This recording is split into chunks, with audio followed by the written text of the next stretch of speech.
ମୟୂରଭଞ୍ଜ ଜିଲ୍ଲାରେ ଥମିବାର ନାଁ ଧରୁନି ବାଲି ଚୋରା ଚାଲାଣ। ବାଲି ଚୋର ପୋଲିସ ପାଇଁ ମୁଣ୍ଡ ବିଧାର କାରଣ ପାଲଟିଲେଣି। ବାଲି ଚୋରଙ୍କ ଆହ୍ୱାନକୁ ମୁକାବିଲା କରିବାକୁ ଯାଇ ମୁହାଁମୁହିଁ ହେଲେ ବାଲି ଚୋର ଓ ପୋଲିସ। ଅଳ୍ପକେ ବର୍ତ୍ତିଗଲା ପୋଲିସଙ୍କ ଜୀବନ। ଏଭଳି ଏକ ଘଟଣା ଦେଖିବାକୁ ମିଳିଛି ମୟୂରଭଞ୍ଜ ଜିଲ୍ଲା ମୋରଡ଼ାରେ।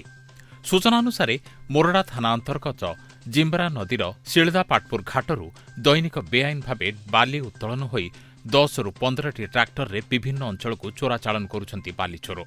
ଏନେଇ କୌଣସି ସୂତ୍ରରୁ ଖବର ପାଇ ମୋରଡ଼ା ଥାନା ଏଏସ୍ଆଇ ଦୀନବନ୍ଧୁ ବେହୁରୀ ଓ ଫାଣ୍ଡି ଅଧିକାରୀ ନିରଞ୍ଜନ ସୋରେନଙ୍କ ନେତୃତ୍ୱରେ ମୋରଡ଼ା ଥାନା ଓ ଚିତ୍ରଡ଼ା ଫାଣ୍ଡି ପକ୍ଷରୁ ମିଳିତ ଭାବେ ଚଢ଼ାଉ କରାଯାଇଥିଲା।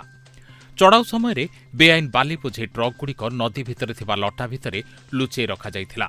ମାତ୍ର ମିଳିତ ଟିମ୍ ତନ୍ନ ତନ୍ନ କରି ଖୋଜାଖୋଜି ଆରମ୍ଭ କରିବାରୁ ଧରାପଡ଼ିବା ଭୟରେ ବାଲି ଚୋରମାନେ ବିଜୁଳି ବେଗରେ ଗାଡ଼ି ନେଇ ଖସି ପଳାଇବାକୁ ଉଦ୍ୟମ କରୁଥିବା ବେଳେ ପୋଲିସକୁ ମଧ୍ୟ ଟାର୍ଗେଟ କରି ଟ୍ରାକ୍ଟରରେ ଧକ୍କା ମାରିବାକୁ ଉଦ୍ୟମ କରିଥିଲେ। ତେବେ ଅଳ୍ପକେ ବର୍ତ୍ତି ଯାଇଥିଲେ କାର୍ଯ୍ୟରତ ପୋଲିସ।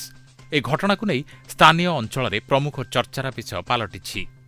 ମୋରଡ଼ା ଥାନା ଅଧିକାରୀ ସତ୍ୟନାରାୟଣ ବଳ ବାଲି ଚୋରଙ୍କୁ ମୁକାବିଲା କରିବା ଦିଗରେ ଆଗଭର ହୋଇ ନିରୀହ ସାଧାରଣ ଲୋକଙ୍କ ସ୍ୱାର୍ଥକୁ ସୁରକ୍ଷିତ କରିବା ସକାଶେ ଯେକୌଣସି ପରିସ୍ଥିତିକୁ ମୁକାବିଲା କରିବା ପାଇଁ ବଦ୍ଧପରିକର ହୋଇ କାର୍ଯ୍ୟ କରୁଥିବାର ଦେଖିବାକୁ ମିଳୁଛି। ତେବେ ଏ ଘଟଣା ସମୟରେ ଟ୍ରାକ୍ଟର ଡ୍ରାଇଭର ମୁହଁରେ ଗାମୁଛା ବାନ୍ଧିଥିବା ସହିତ ଟ୍ରାକ୍ଟର ଇଞ୍ଜିନ୍କୁ ମଧ୍ୟ କପଡ଼ାରେ ଘୋଡ଼େଇ ରଖିଥିବା ବିଶେଷ ସୂତ୍ରରୁ ଜଣାପଡ଼ିଛି। ଫଳସ୍ୱରୂପ ପୋଲିସ ଚୋରା ଗାଡ଼ିର ତଥ୍ୟ ସଂଗ୍ରହ କରିପାରିନଥିଲା।